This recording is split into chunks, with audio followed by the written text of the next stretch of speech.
مولا علی نے اور ان بیویوں کی جڑ سے عباس علمبردار تھے. امام حسین کے بھائی ہیں عباس علمبردار. سکینہ بھتیجی کی پیاس کو دیکھ کر کے کہے بھتیجی گھبراؤ نہیں، میں تمہارے لیے پانی لانے نہر فرات پر جا رہا ہوں. وہ نہر فرات جہاں چرندے پرندے پانی پی رہے ہیں، جانور جا کر کے منہ لگا رہے ہیں، سب کے لیے چھوٹ ہے، لیکن نبی کے خاندان کے لیے پانی بند کر دیا گیا ہے. عباس علمبردار ایک جھنڈا لے کر کے، علم لے کر کے اپنے گھوڑے پہ بیٹھتے ہیں اور چمڑے کا تھیلی لے کر کے پانی لینے کے لیے نکل جاتے ہیں. تمام وہ جتنے بھی سردار وہ لشکر تھے سب دیکھتے ہیں پانی لینے جا رہے ہیں. جا تو رہا ہے لیکن تو واپس نہیں آئے گا. اللہ. عباس علمبردار نہر فرات پہ گئے، گھوڑے سے اترے، کنارے گئے، پیاس لگی تھی، فوراً پانی کے چلو کو اٹھاتے ہیں اور سوچتے ہیں کہ میں پہلے پانی پی لوں. جو ہی پانی کا چلو اٹھاتے ہیں فوراً علی اکبر کی شہادت یاد آ جاتی ہے، فوراً وہ چھوٹے علی اصغر کی پیاس یاد آ جاتی ہے، فوراً وہ سکینہ کی تڑپ یاد آ جاتی ہے، فوراً وہ پانی کو پھر نہر فرات پہ گرا دیتے ہیں. عباس علمبردار پانی کو نہیں پیتے ہیں، آنکھوں سے آنسو جاری ہو جاتا ہے کہ میرے بھتیجا علی اصغر 6 مہینے کا شہید ہو گئے، ان کا چچا پانی کیسے پی سکتا ہے. اللہ. وہ چمڑے کی تھیلی میں پانی بھرتے ہیں اور پانی بھر کر کے جو ہی سواری پہ سوار ہوتے ہیں، ایک ہاتھ میں چمڑے کا تھیلی لیتے ہیں اور ایک ہاتھ میں تلوار لیتے ہیں.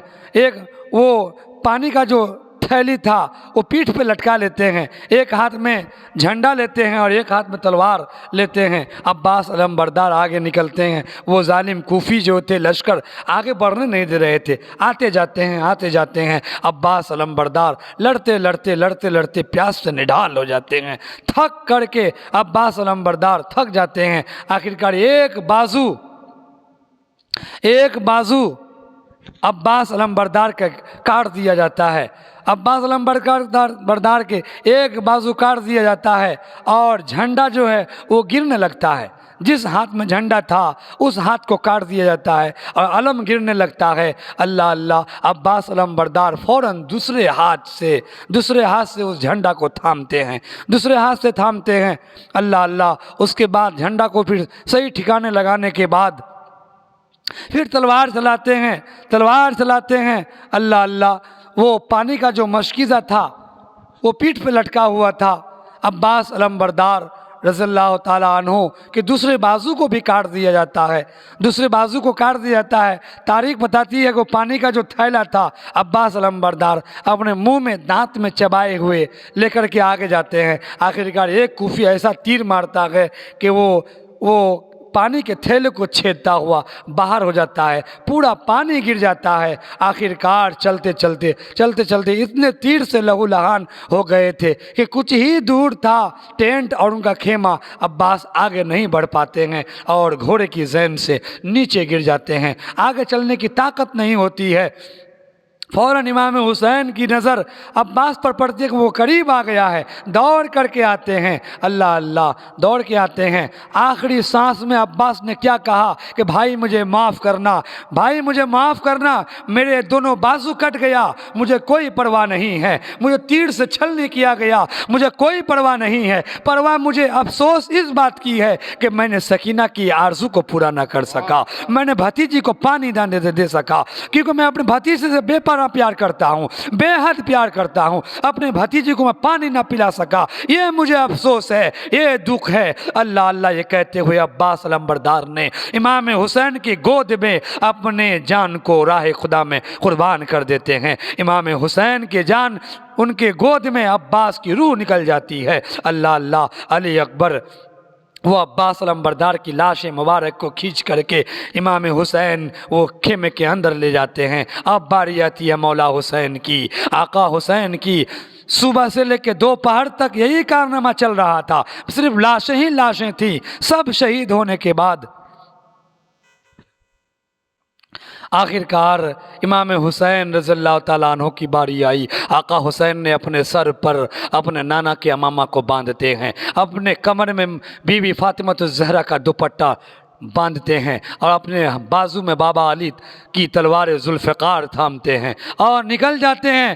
کوئی ہے ان ظالموں میں جو بابا علی کی تلوار سے مقابلہ کر سکے؟ کون ہے اس سر کو کاٹ سکے جس سر میں نبی آخر زمان صلی اللہ علیہ وسلم کے امامہ بندھا ہوا ہو؟ اس کمر کو کون پٹک سکے جس کمر میں بی بی فاطمہ الزہرا کا دوپٹہ لپٹا ہو؟ اللہ اللہ، بہادر اور ایک بہادر کی طرح ان ظالموں کا مقابلہ کر رہے ہیں۔ اللہ اللہ، نماز کا وقت ہو جاتا ہے۔ امام حسین پر تم بھی نماز پڑھ لو، مجھے بھی نماز پڑھ لینے دو۔ ظالم کہتے ہیں حسین تو نماز پڑھ، ہمیں نماز پڑھنے کی ضرورت نہیں ہے۔ آقا حسین تلوار کو زمین پر رکھ دیتے ہیں اور خدا کے دربار میں اپنی جان کو پیش کر دیتے ہیں اور نماز کی حالت میں امام حسین کو شہید کر دیا جاتا ہے۔ ایک سجدہ پورا کرتے ہیں، دوسرے سجدے میں امام حسین اپنے سر کو گراتے ہیں۔ اللہ اللہ، ان ظالموں میں ایک شمر نام کا ظالم تھا، یزیدی تھا، جو آ کر کے امام حسین کے سر کو دھڑ سے الگ کر دیتے ہیں۔ اللہ اللہ، وہ دن جمعہ کا دن تھا۔ امام حسین کو بھی ان ظالموں نے کربلا کی سرزمین پر خون سے اس زمین کو رنگ دیا، آقا حسین کو بھی کربلا کی سرزمین پر شہید کر دیا ان ظالموں نے۔ یہ میرے حسین کی داستان تھی، یہ میرے آقا حسین کی داستان تھی۔ کربلا کے میدان میں اللہ تعالی ہم سبھی کو امام حسین اور اہل بیت سے بے پناہ محبت اور الفت کرنے کی توفیق اور رفیق عطا فرمائے۔ وآخر دعوانا ان الحمدللہ رب العالمین۔